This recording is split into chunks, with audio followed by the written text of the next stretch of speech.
Welcome to ஜிஜிஸ் kitchen. இன்றைக்கி நம்ம பார்க்க போகிறது அவல் புட்டு. இது நான் வந்து சிவப்பு அவல்லையும் செய்யலாம், வெள்ளை அவலும் செய்யலாம். நான் இன்றைக்கி செய்ய போகிறது வெள்ளை அவலில். வாங்க இன்க்ரீடியன்ஸ்குள்ளே போகலாம். ஒரு கப் அளவுக்கு நான் வெள்ளை அவல் எடுத்துருக்கேன். அரை கப்பு கொஞ்சம் கம்மியாக நாட்டு சர்க்கரை எடுத்திருக்கேன். 4 ஏலக்காய் இடித்து வச்சுருக்கேன். 1/4 மூடி தேங்காயை நெய்யில் வறுத்து வச்சுருக்கேன். முந்திரி திராட்சையும் நம்ம இஷ்டம்தான், நம்ம வந்து நெய்யில் வறுத்து வச்சுருக்கேன். நெய் ஒரு 2 டேபிள் ஸ்பூன், 2 பிஞ்ச் அளவுக்கு உப்பு எடுத்திருக்கேன். இப்போ நம்ம அவளை எப்படி வறுக்கிறதுன்னு பார்க்கலாம் வாங்க. வானல் வச்சாச்சு, கல் காஞ்சிருச்சு. இப்போ நம்ம வந்து அவளை வந்து ட்ரை ரோஸ்ட் பண்ணிக்கிறோம். நல்லா பொரியிற அளவுக்கு வறுத்துட்டு உங்கள்கிட்ட காமிக்கிறேன். இதுதான் ஸ்டேஜ். அவள் நல்லா மொறுமொறுன்னு வறுபட்டுருச்சு.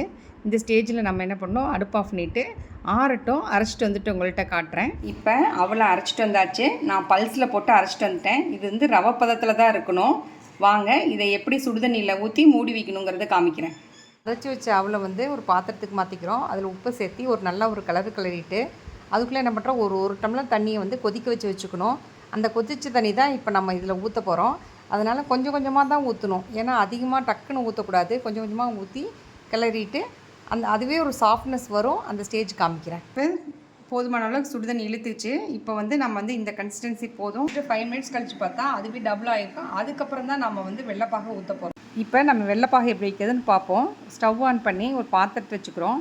ஒரு அரை டம்ளர் தண்ணி ஊற்றி அதுக்குள்ளே வந்து என்ன பண்ணுறோம், வெல்லத்தையும் ஏலக்காயும் போட்டு நல்லா கொதி வரணும். கொதி வந்தோடனே இறக்கி வச்சிடணும். இது வந்து கன்சிஸ்டன்சி தேவையில்லை, பாகு கன்சிஸ்டன்சி தேவை கிடையாது.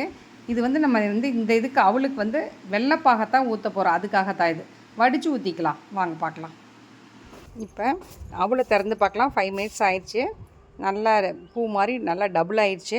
இப்போ இந்த ஸ்டேஜில் என்ன பண்ணுறோம், வெள்ளை கரைசலில் நம்ம வந்து காய்ச்சி வச்சுருக்கோம் இல்லைங்களா, அதை வந்து கொஞ்சம் கொஞ்சமாக வடிகட்டி ஊற்றுறோம். ஊற்றிட்டு அது எல்லா பக்கம் படுற மாதிரி நல்லா ஒரு கிளறிட்டு அப்புறம் வறுத்து வச்ச தேங்காயை போடுறோம்.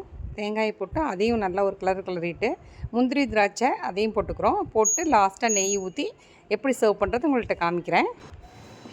இது கிருஷ்ணருக்கு பிடிச்ச அவல் புட்டு. இது நான் எங்கள் வீட்டில் செஞ்சுருக்கேன். நீங்களும் உங்கள் வீட்டில் செஞ்சு பாருங்கள். எப்படி இருக்குதுன்னு சொல்லுங்கள். லைக் பண்ணுங்கள், ஷேர் பண்ணுங்கள், மறக்காமல் சப்ஸ்கிரைப் பண்ணுங்கள். அடுத்த வீடியோவில் சந்திப்போம். பாய்.